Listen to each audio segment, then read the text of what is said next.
During his first formal news conference, President Biden staunchly defended his administration's handling of the migrant surge at the U.S.-Mexico border. To give us a reality check on what was said versus the facts, NBCNews.com senior reporter and fact-checker extraordinaire Jane Timm joins us now. Jane, good morning to you. So reporters pressed the president on his role in this influx of migrants at the southern border. First, let's listen to what he had to say about that and then get your reaction on the other side. Truth of the matter is, nothing has changed. As many people came, 28% increase in children to the border in my administration, 31% in the last year in 2019 before the pandemic in the Trump administration. It happens every single solitary year. There is a significant increase in the number of people coming to the border in the winter months of January, February, March. It happens every year. Nothing has changed. So, Jane, is the president right here?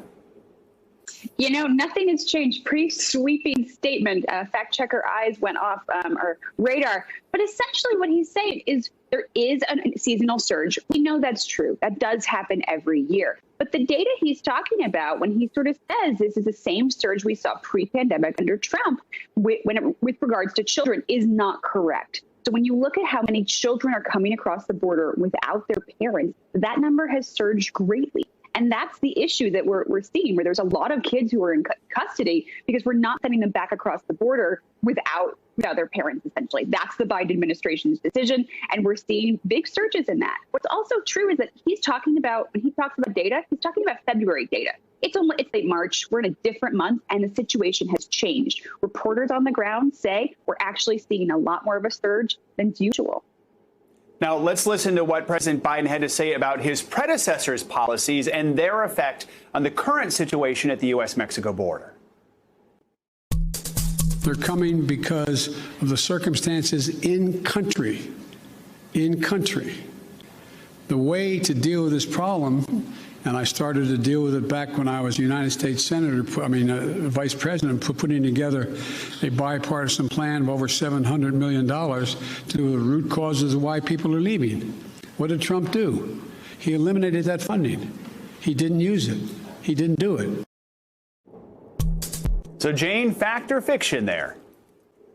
That one, I got to say, is false. The president, former President Donald Trump, did say he was going to get rid of $700 million in aid to those countries, but $432 million of it was restored shortly after, the headlines died down. So with the help of retrospect, we can say a good amount of that funding actually did go through. Of course, it's in-country situations that is causing this surge, but a lot of the funding that then Vice President Biden wanted to go in place, it still went.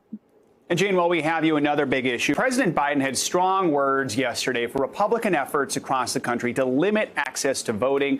He said it was sick. I want to ask you about the sweeping voter restrictions that Georgia's Republican governor signed into law just last night. What is in this new law, and what's the reaction?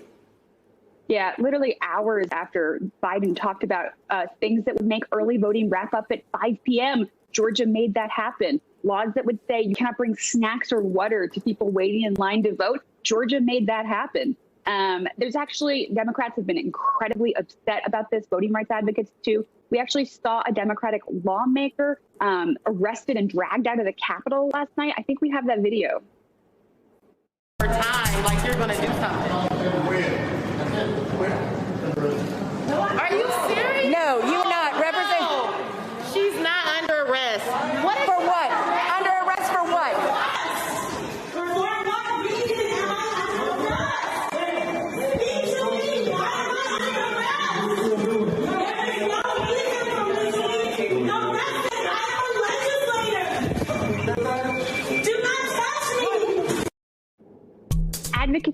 Advocates say that bill is going to make it harder for voters of color to cast a ballot, and this is certainly not the optics you want. Hey, NBC News viewers, thanks for checking out our YouTube channel. Subscribe by clicking on that button down here, and click on any of the videos over here to watch the latest interviews, show highlights, and digital exclusives. Thanks for watching.